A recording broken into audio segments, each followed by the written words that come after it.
Hola muchachos, espero que estén muy bien, al igual que sus familias. En este video vamos a tratar algunos temas relacionados con los fundamentos de los animales modificados genéticamente, de la clonación, e igualmente vamos a tratar algunos aspectos relacionados con productos recombinantes de alto impacto en la industria de alimentos, en particular las enzimas recombinantes, es decir, producidas por tecnología del ADN recombinante. Con eso cerramos la teoría de la unidad de ingeniería genética.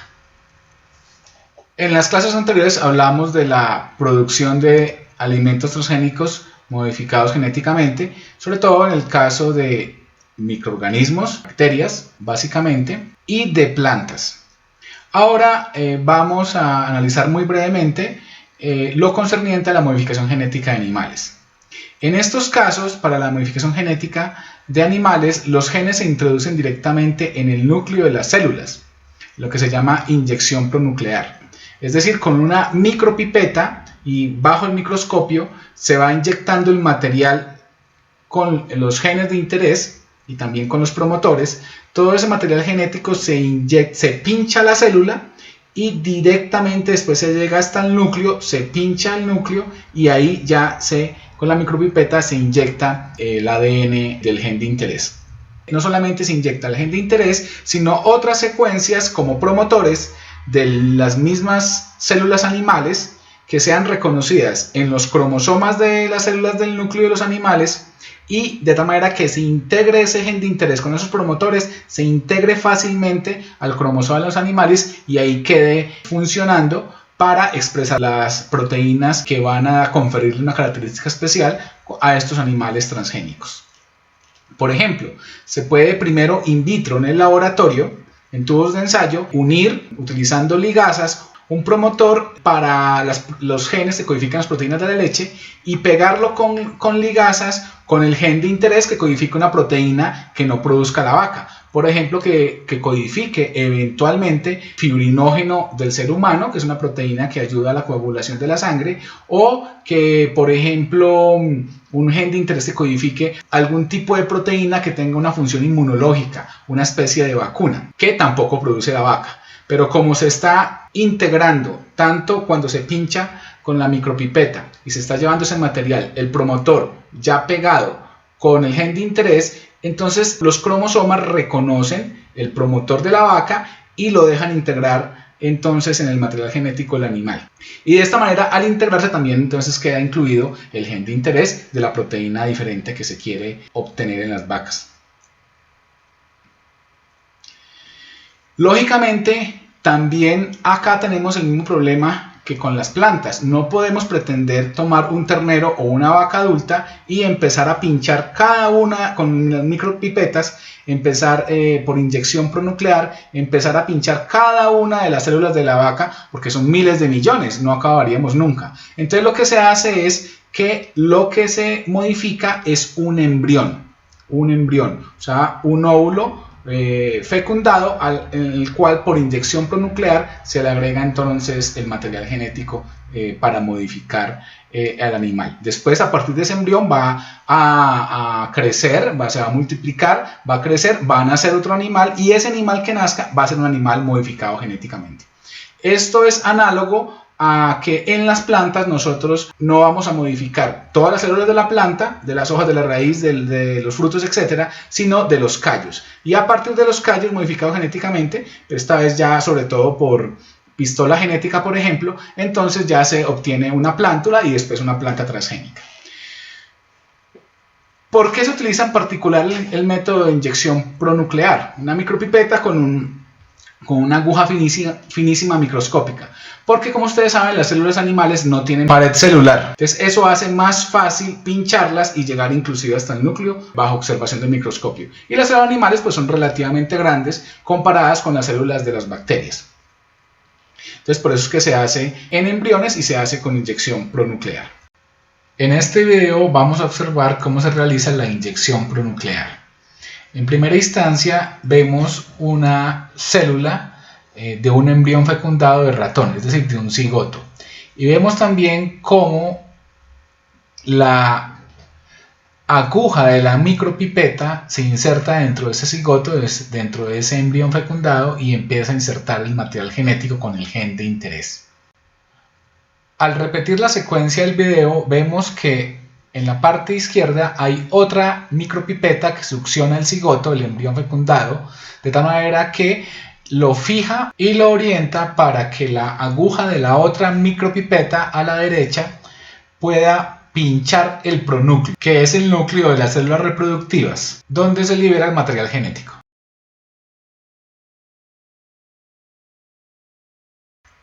Y ya después, esos embriones fecundados, lo que se hace es que por técnicas ya muy conocidas en zootecnia y en ciencias veterinarias, se hace inseminación artificial de esos embriones fecundados y transgénicos para llevarlos a la vaca, al útero o las trompas de falopio de la vaca como tal. Y de esta manera la vaca después dará luz a un ternero que va a ser transgénico, siendo la vaca madre no transgénica. Esto básicamente es lo mismo que se hace en el caso del ser humano. Primero se extraen de las mujeres una gran cantidad de óvulos, óvulos maduros, y después se ponen en contacto con un donador de esperma. Entonces los espermatozoides del semen fecundan in vitro en el tubo de ensayo los óvulos, y después esos óvulos fecundados, serían los embriones, se llevan a congelamiento. Y así se pueden tener entonces embriones fecundados, por ejemplo, de un matrimonio. Y ya ha habido muchos casos trágicos en que ha muerto el esposo y la esposa, después de mucho tiempo, decide tener un hijo de su esposo aprovechando que tenía los embriones congelados. Lógicamente es un proceso que cuesta un dinero, sobre todo para poder tener mantenidos los embriones. Recordemos que está absolutamente prohibido en cualquier país del mundo en este momento hacer modificación genética de seres humanos. Pero no está prohibido, por lo menos en la gran mayoría de países occidentales, no está prohibido la conservación de embriones para una inseminación artificial que se hace en las mujeres. Aquí vemos en términos generales ya la obtención de un animal transgénico, por ejemplo los ratones. Este es un esquema tipo caricatura. Vemos acá que in vitro en el laboratorio se hace la extracción del gen. Aquí vemos genes de diferentes colores, punteados, negros, blancos, etc. que se tienen en el tubo de ensayo. Se extraen de este tubo de ensayo donde se ha hecho previamente la recombinación del promotor con el gen de interés, y se hace la extracción de ese líquido para llevarlo a esta micropipeta con esta aguja microscópica.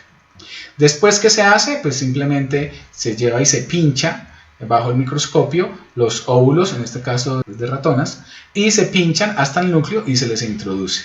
Se obtienen entonces los embriones fecundados ya transgénicos, que después por inseminación artificial se implantan en el útero de lo que se llama una madre subrogada. Subrogada se refiere a una madre que presta su útero para que crezca entonces los ratones, pero sin ser necesariamente hijos de ella.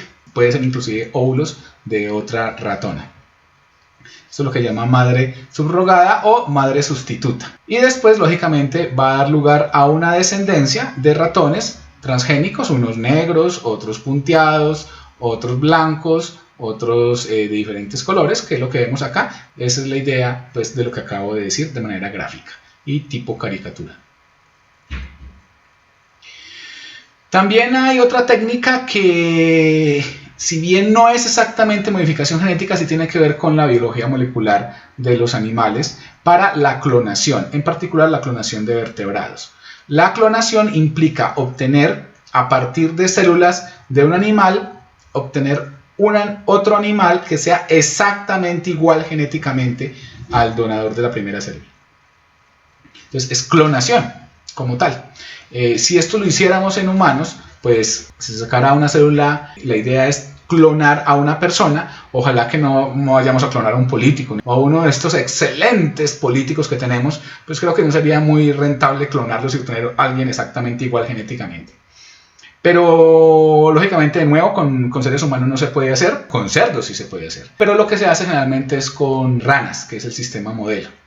Entonces, ¿cuál es la idea para clonar una rana? Aquí tenemos entonces la rana adulta y se puede tomar una célula somática de la rana. ¿Cuáles son las células somáticas? Las células que no son reproductivas. Todas las demás células del organismo de un animal que no son reproductivas, que no son ni óvulos ni son espermatozoides. Ustedes recordarán que los óvulos y los espermatozoides son células haploides, es decir, tienen solamente un conjunto de cromosomas, mientras las células somáticas, las que son las células de las manos, de los tejidos musculares, de los tejidos inclusive nerviosos, etcétera, etcétera, de todas las demás células del cuerpo especializadas, son células diploides, tienen un juego de cromosomas del padre y un juego de cromosomas de la madre. Entonces se puede tomar una célula, por ejemplo, de la piel que crecen fácilmente in vitro, en una caja de Petri, de la piel de la rana. Se cultivan esas células que son diploides y después de esas células se extraen los núcleos y el núcleo específicamente de estas células se va a implantar en óvulos sin núcleo. Entonces previamente se toma un óvulo, lógicamente un óvulo de una rana hembra. Aquí tiene el núcleo y por radiación ultravioleta se destruye el núcleo del óvulo. Entonces tenemos un óvulo sin núcleo y es justamente ese óvulo sin núcleo al que se le inyectan los núcleos de las células de la piel de la rana adulta. De esta manera se tiene entonces, como ustedes recuerdan, estas células son diploides, entonces se tiene un óvulo con un núcleo diploide y un óvulo con un núcleo diploide equivale a un embrión fecundado y ese embrión entonces empieza a multiplicarse como un embrión normal, común y corriente, y ya después de ahí aparece entonces un renacuajo. Y ese renacuajo se va a convertir entonces en una rana adulta exactamente igual desde el punto de vista genético, idéntico a la rana de cual se sacó las células de la piel. Esa es la clonación de vertebrados y en algunos casos pues se requiere, por ejemplo, si esta tecnología se implementara a gran escala, pues por si se requiere tener una gran cantidad de animales, de organismos completos que sean idénticos genéticamente y que a su vez eventualmente se les puede hacer también modificación genética acá, a este núcleo, en el tubo de ensayo. Entonces obtenemos animales idénticos con una modificación genética. Entonces esto genera muchas posibilidades. Hay también aspectos bioéticos a tener en cuenta. Imagínense hacer esto con células humanas. Inclusive algún científico chino que inclusive lo sancionaron, le dio por alguna vez haciendo ensayos in vitro por tomar un óvulo femenino de una mujer y fecundarlo con espermatozoides de un simio. Entonces ahí quedó un embrión fecundado, se alcanzó a fecundar, pero ya hasta ahí pararon el experimento. Si hubieran ustedes imaginado las connotaciones éticas, bioéticas, que hubiera podido existir si de pronto se hubiera generado un embarazo a partir de ese embrión. ¿Qué derechos tiene el niño o el bebé que salga de ahí? ¿Tenemos derecho a hacer ese tipo de manipulaciones por la ciencia? Entonces son preguntas bastante complejas de responder y a ese tema se dedica la bioética. En el siguiente video vamos a observar ejemplos de animales modificados genéticamente o animales transgénicos. El video lógicamente tiene una connotación un tanto negativa, ustedes lo van a ver, debido a que de una vez explora algunos aspectos bioéticos bastante preocupantes. Pero les pido el favor de que lo miremos con beneficio de inventario también desde la perspectiva de una aplicación beneficiosa para la humanidad. Resulta algo escalofriante echar una ojeada a la lista de estos animales genéticamente modificados en nombre de la ciencia. Un grupo de seres que han sido creados en laboratorio para dar solución a problemas de salud, medioambientales e incluso como armas bélicas. Te invitamos a conocer a estas criaturas que superan con creces las creaciones de películas, series y cómics de ciencia ficción. El debate se abre. ¿Todo vale en nombre de la ciencia? ¿Qué consecuencias puede tener la creación de estos seres de laboratorio? 10 seres genéticamente modificados por los humanos. 1. El mosquito de la muerte súbita. Este mosquito fue creado por una compañía de biotecnología británica con el objetivo de controlar la propagación de la fiebre del dengue. Estos mosquitos fueron liberados para que se apareasen con mosquitos hembra y liberasen los genes letales a los mosquitos machos sin que pudieran reproducirse más, haciéndolos estériles. ¿Qué te parece? 2. El Go-Fish. Este es un pez cebra transgénico que tiene la capacidad de brillar en la oscuridad con tonos fluorescentes brillantes como el naranja, el rojo y el verde. En 1999, mientras se trabajaba en una proteína fluorescente, se procedió a insertar el gen en un embrión de pez cebra con el fin de crear un pez que pudiese detectar la contaminación en el mar. Hoy en día se venden como mascotas. 3. La oveja Dolly. La oveja Dolly es uno de los animales más famosos de la historia al ser el primer mamífero clonado a partir de una única célula microscópica de un solo padre. Fue creada en el año 1996, falleciendo 7 años después, en 2003, y tras padecer un cáncer de pulmón, algo común entre las ovejas con más años. Dolly fue una oveja fértil y tuvo 6 corderos a lo largo de su vida. 4. El ratón Bacanti. Aunque este ser parece recién salido de un cuadro surrealista o del Jardín de las Delicias de El Bosco, el ratón Bacanti es real. Un ratón creado en el año 1995 en la Universidad de Massachusetts y al que le había crecido un oído humano en su lomo. El experimento tenía como objetivo demostrar que era posible el trasplante de estructuras de cartílago. Horrible, ¿no? 5. La rana transparente. La crítica que los ecologistas hacían a los laboratorios por el uso continuado de ranas para su disección llevó a los científicos a crear esta rana transparente a la que no es preciso diseccionar para poder ver sus órganos y vasos sanguíneos. Así, y casi como algo milagroso, puede verse cómo crecen sus órganos a través de la piel o se extienden las enfermedades por su cuerpo. 6. Inviropig. Este es el primer cerdo modificado genéticamente para contaminar menos el ambiente, gracias a una importante reducción de la expulsión de fósforo y otros gases a través de sus heces. 7. Plantas para la detección de minas terrestres. Una empresa llamada Aresa Biodetección de Copenhague ha creado una planta muy útil para frenar los terribles daños que causan las minas antipersonas en zonas arrasadas por la guerra. El sistema es sencillo. Estas plantas pueden detectar minas terrestres enterradas bajo tierra, ya que al detectar sus flores el dióxido de nitrógeno de las minas terrestres cambian de color poniéndose rojas. 8. Insectos combustible. En Silicon Valley se crearon unos pequeños insectos modificados genéticamente para que excretasen combustible diésel. Para conseguirlo, los investigadores alimentaron a los insectos con residuos agrícolas. 9. Caballitos de mar dorados. Estos caballitos de mar tan fashion fueron creados por científicos vietnamitas para probar el funcionamiento del método de cambio de genes. Mediante este método, los científicos mezclaron polvo de oro con proteínas de medusas e insertaron la mezcla en óvulos de caballitos de mar. Esta investigación pudo demostrar su funcionamiento y su uso potencial para el tratamiento de enfermedades incurables como la diabetes. 10. El propio ser humano. Ya hace 15 años que se creó la primera generación de bebés modificados genéticamente, con el ADN de 3 adultos diferentes, algo que también puede ocurrir de forma natural. En este caso de laboratorio se empleó el método llamado transferencia citoplasmática, algo que ha sido prohibido por la FDA. Increíble, ¿verdad? ¿Qué opinas de este tipo de experimentación? ¿Inmoral o necesaria?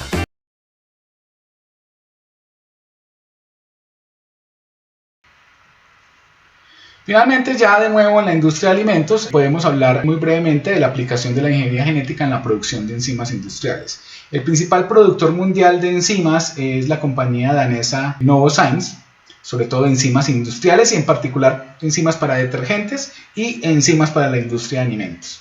Entonces, ¿qué es lo que estas empresas como Novozymes realizan? Pues ellas en realidad están buscando por todo el mundo diferentes organismos y haciendo una identificación de todo el genoma, del conjunto de genes de esos organismos para encontrar enzimas que tengan algún potencial, una potencial producción industrial. Cuando las encuentran, entonces los genes que codifican esas enzimas, o sea que llevan la información para producir esas enzimas, recuerden que las enzimas son proteínas, entonces esos genes los extraen, los fragmentan, ya saben ustedes, con endonucleasas de restricción y después los introducen en Escherichia coli. Muchos genes. Entonces forman una colección de bacterias de Escherichia coli con esos fragmentos de genes de interés, de muchos genes, para después hacer el estudio de qué enzimas codifican y de si esas enzimas pueden tener algún tipo de aplicación industrial. Entonces esto es lo que llamamos las genotecas. Entonces se guarda la información correspondiente a miles de enzimas con una posible aplicación industrial que ellos estarán entonces evaluando y haciendo estudios de factibilidad para ver si es rentable producirlas. Entonces, cuando tienen a partir de esas genotecas, con esa información de los genes conocidos, ellos empiezan a hacer un rastreo, un screening molecular. ¿En qué consiste esto? En que ellos toman esa información sobre esos genes que tienen las genotecas y las comparan de alguna manera con genes de enzimas que ellos ya saben esas enzimas de dónde son, qué actividad tienen, qué función tienen y cómo se pueden obtener. Entonces, la idea es que empiezan a sintetizar primers, cebadores, pequeños fragmentos de ADN comunes a esas genes de enzimas conocidas y empiezan esos cebadores a mezclarlos con los genes de las genotecas, de los bancos de genes que han recogido con organismos de todo el mundo. Y empiezan lógicamente a desnaturalizar el ADN para que se abran las cadenas de ADN de esos genes y al agregar el primer, pues el primer se va a unir a ese cebador, a esas cadenas de genes que están rastreando. Y así pueden encontrar eventualmente genes muy parecidos o con la misma función de las enzimas conocidas que ellos ya tienen. Cuando se une el primer con el fragmento de los genes de las genotecas, entonces ya después por PCR se pueden amplificar y multiplicar y formar entonces cadenas de ADN con genes nuevos, así los pueden volver a analizar y empiezan a secuenciar esas cadenas, es decir, a mirar cuál es la secuencia de nucleótidos en esos genes, de esas genotecas, vuelvo y repito, de ADN que han recolectado de muchas especies, animales, vegetales, de microorganismos en todo el mundo, diferentes especies. Y entonces empiezan a analizarlas y empiezan a compararlas con los genes de las enzimas que ellos ya tienen conocidas. Aquí es importante anotar el concepto de gen homólogo, o que son, por ejemplo, dos genes homólogos. Son genes de especies distintas, o sea, fragmentos de ADN que codifican una proteína, pero de especies distintas, por ejemplo, Bacillus subtilis y Bacillus stearothermophilus. Son dos especies diferentes de bacterias. Entonces, son dos genes obtenidos de especies distintas, pero que evolutivamente provienen de un gen de una especie ancestral. ¿Qué es una especie ancestral? En la evolución, y eso pues, se puede hacer el correspondiente análisis hacia atrás, en la evolución, hace miles de años, seguramente hace miles de millones de años, las dos bacterias tuvieron un ancestro en común. Así como nosotros tenemos un ancestro en común con los simios. Los simios, los chimpancés y nosotros, los seres humanos, tenemos un ancestro común ya de hace 1 millón de años, hace 2 millones de años. Entonces lo mismo acá. Dos genes de especies diferentes, pero que se puede rastrear en su evolución hacia atrás a un mismo organismo, a un mismo gen del mismo organismo. Llaman genes homólogos. Entonces, ¿qué ha hecho Novozymes? Por ejemplo, en el caso de genes de celulasas, que son enzimas que hidrolizan la celulosa y que son muy importantes para las celulasas como tal, hidrolizar material como por ejemplo acerrín o restos de cosecha para obtener azúcares. Entonces esas son las celulasas, tienen una gran importancia industrial. Entonces, a partir de este rastreo con genes conocidos, se lograron encontrar entonces secuencias de 32 genes de celulasas partiendo de 4 secuencias de genes homólogos. Entonces es la forma como ellos empiezan a buscar diferentes genes de enzimas por todo el mundo y en todos los organismos. Y de pronto estas enzimas nuevas de celulasas que encontraron pueden tener mejor desempeño, mejor productividad, mayor actividad que los genes de las enzimas conocidas que actualmente ellos tienen en el mercado. Entonces así pueden sustituir una enzima por otra y ofrecer nuevos productos a los industriales, sobre todo a la industria de alimentos. Y una vez que se ha identificado, por ejemplo, el gen de una enzima específica, entonces esos genes en realidad no se expresan, es decir, no se ponen a que generen el ARN mensajero y de ahí lleguen al ribosoma y formen la proteína que es la enzima de interés en el organismo del cual lo sacaron, sino que lo que hacen es que el gen lo expresan no en el organismo del cual lo sacaron, sino que lo expresan en microorganismos que ya conocen, que ya saben cómo funcionan, ya saben cuál es su ADN, ya saben qué enzimas utilizar, ya saben cómo introducir fragmentos de ADN, genes de interés de otras especies en estos microorganismos, saben cómo se cultiva a nivel industrial en bioreactores y cómo hacer para que se expresen esos genes y formen las enzimas. Y no ponerse en cada caso del organismo donde lo sacaron a hacer toda una investigación de cómo se puede producir mejor.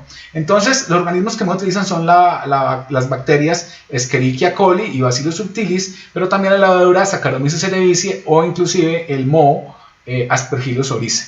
Entonces, estos son, digamos, las fábricas donde estos genes de interés se ponen a trabajar para que formen las enzimas industriales. Entonces, en esos casos, estos organismos, Escherichia coli, Bacillus subtilis, Saccharomyces cerevisiae, Aspergillus oryzae, se modifican genéticamente, como lo vimos al principio de la unidad de ingeniería genética, se modifican genéticamente, por ejemplo, por electroporación o la obtención de células competentes por medios químicos para introducirles estos genes de interés de las enzimas. Enzimas de cualquier otro microorganismo o inclusive organismos vegetales o animales. De esa manera, por ejemplo, y según la página de Novozymes, se pueden obtener una gran cantidad de enzimas que son enzimas obtenidas a partir de organismos genéticamente modificados. Es decir, son enzimas recombinantes. enzimas obtenidas a partir de Escherichia coli o Bacillus subtilis o Saccharomyces cerevisiae o Aspergillus oryzae transgénicos, modificados genéticamente. Entonces se llaman enzimas recombinantes. Como por ejemplo Lipozymes, que es una lipasa que se utiliza en la industria de grasas y aceites, Novamil, una amilasa que utiliza en cervecería, maltogénicas que forma maltosa, es decir, del almidón de la cebada, durante el proceso de obtención de la cerveza, se hidroliza con Novamil y se obtiene maltosa. Y la maltosa son dos glucosas pegadas, que es el sustrato que mejor degradan y mejor asimilan las levaduras para obtener alcohol en el caso de la cerveza. Sobre todo tiene que ver también con el sabor de la cerveza. Termamil, que es una enzima alfa-amilasa para hidrolizar el almidón y convertirlo en azúcares. Pectines, que es una pectinesterasa, una pectinasa para clarificar jugos. Y Cairzyme, que es una celulasa en la industria de detergentes. Por ejemplo, una mancha de pasto con celulasas, en el detergente tienen celulasas, entonces se empieza a hidrolizar la celulosa de ese pasto y la mancha de pasto pues se remueve del tejido de la tela. Ya después hay otras aplicaciones de la ingeniería genética en medicina, como por ejemplo lo que denominamos terapia génica. En estos casos, la idea en terapia génica es poder tratar algunas enfermedades en el ser humano, algunas enfermedades por ejemplo que están relacionadas o con el tratamiento del cáncer o con algunas enfermedades hereditarias, y por ejemplo introducirle al ser humano ya completo, adulto o joven, pero en todo caso ya no al embrión sino al ser humano que ya ha nacido, introducirle genes. ¿Y cómo hacer eso? Pues ya la cosa es mucho más compleja, pero una de las aplicaciones que se ha estado ensayando en terapia génica tiene que ver con la fibrosis quística, que es una enfermedad en la cuales los pacientes que la sufren son incapaces de sintetizar una proteína para el normal funcionamiento de la pleura. La pleura es la membrana que cubre los pulmones y todo el aparato respiratorio. Entonces, la pleura de las personas que tienen fibrosis quística se empieza a ver la enfermedad desde la infancia. Lógicamente, esas células de la pleura no son capaces, porque tienen un problema, una enfermedad genética, de producir esa proteína. Entonces, la terapia génica, ¿en qué consiste? Se pueden tomar adenovirus, que son virus respiratorios, no coronavirus, otro tipo, adenovirus atenuados, donde se les ha quitado o se les ha removido o se los ha modificado esos virus para que no generen un problema de infección, por ejemplo, una neumonía, un problema respiratorio. Se les ha quitado esos virus y se les ha introducido el gen que codifica justamente esta proteína que le hace falta a las personas que tienen fibrosis quística. Y se forma entonces un fluido con cápsulas de este virus modificado genéticamente que tiene el gen para producir esa proteína. Se aplica mediante una aspersión nasal a la persona que lo sufre, y ese virus es como una especie de gripa, una infección respiratoria. Como tal, va a ir a los pulmones y va a infectar las células de los pulmones, infectar entre comillas, porque esa infección lo que va a corresponder es que le va a introducir a las células de la pleura, que es parte del aparato respiratorio, le va a introducir ese gen de interés que codifica la proteína que le hace falta para que funcione completamente normal la pleura. Entonces, imagínense el tipo de terapia génica, bastante interesante en este sentido. Entonces, también se puede utilizar en lugar de virus, que tomadas tienen una connotación peligrosa, puede generar ciertos riesgos, y más ahora en épocas de pandemia, pues se puede utilizar con liposomas, que son, palabras más, palabras menos, unas bolsitas de fosfolípidos que por dentro puede llevar entonces el gen de interés. Es más, también haciendo un screening, un rastreo molecular del ADN de los padres, se puede inclusive prever si los hijos pueden desarrollar la enfermedad. Pueden, no es que la vayan a desarrollar, pueden desarrollar la enfermedad porque pues justamente como al ser una enfermedad hereditaria, significa que los genes de los padres también tienen ese error o esa falta del gen, y por eso es que lo heredan a los hijos. Entonces, muchachos, en términos generales, esto es lo que tiene que ver con, en forma muy genérica, pues no es nuestro tema en particular, lo que tiene que ver con la terapia génica como una de las tantas aplicaciones de la ingeniería genética en medicina para humanos. Bueno, muchachos, entonces llegamos así al último tema de la parte teórica de la unidad de ingeniería genética del curso de biotecnología para Ingeniería de Alimentos de la Universidad de Caldas. Estén pendientes de la plataforma, en donde les voy a indicar cuál es la naturaleza y las pautas para el trabajo que ustedes deben de hacer.